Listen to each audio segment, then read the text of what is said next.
Start with Samasthiti.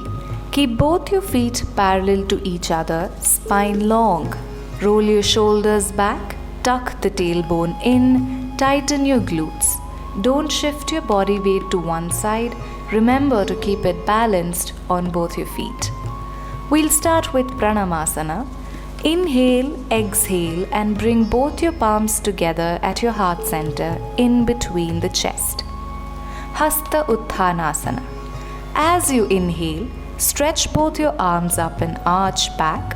Make sure that your arms and your ears are aligned in one line.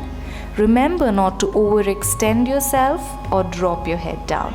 We don't want to strain our head or our neck. Padahasthasana. Exhale as you bend forward from your hips, reaching both hands towards the floor, chest moving towards your knees. If your hamstrings are tight, it might be hard to reach the floor, in which case, make sure to bend your knees. At any case, avoid hanging your arms in the air. Ashwa Sanchalanasana.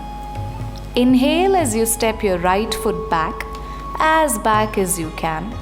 Place your right knee down and extend your toes out. Look forward. Make sure that your left knee and ankle are aligned in one line.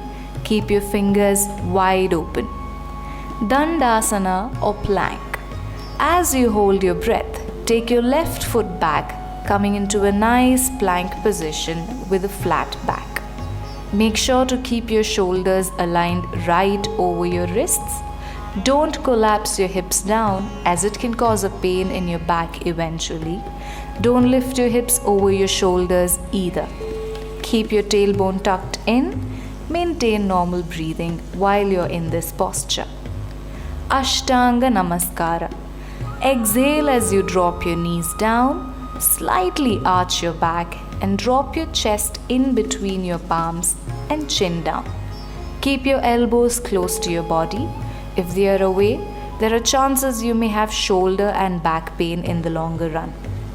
Now, for a few of us, this posture may be hard to achieve at one go.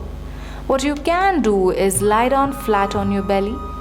Walk your knees close to your chest until your hips are lifted a little.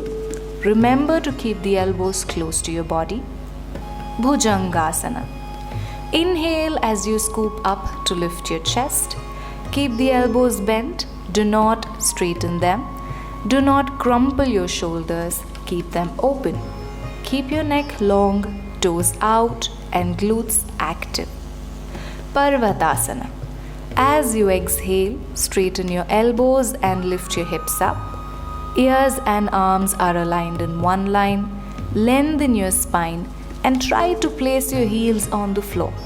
If they aren't reaching, you can try walking a little closer towards your palms, although not too much. If they are still not reaching, space your feet out about hip width apart and keep your knees bent. Remember to balance your body weight on all four limbs. Sometimes it tends to fall only on the base of your palm, which we have to avoid. Here on, we will be repeating the postures that we already did, starting with Ashwa Sanchalanasana. Inhale as you step the right foot forward, placing it in between the palms. Left knee is on the floor and toes are extended out. If you're not able to maintain the knee to ankle alignment with your right leg, hold your ankle from behind and push it forward. Make sure you're not overshooting your ankle with your knee as it will result in knee pain eventually. Padahasthasana. Exhale and bring your left leg forward, again keeping the knees bent if your hands do not reach the floor. Hastha Uttanasana. Inhale and stretch your arms up as you arch back, arms in line with your ears. Pranamasana. Exhale as you bring both your palms together at your heart center. Samasthiti, hands down, relax.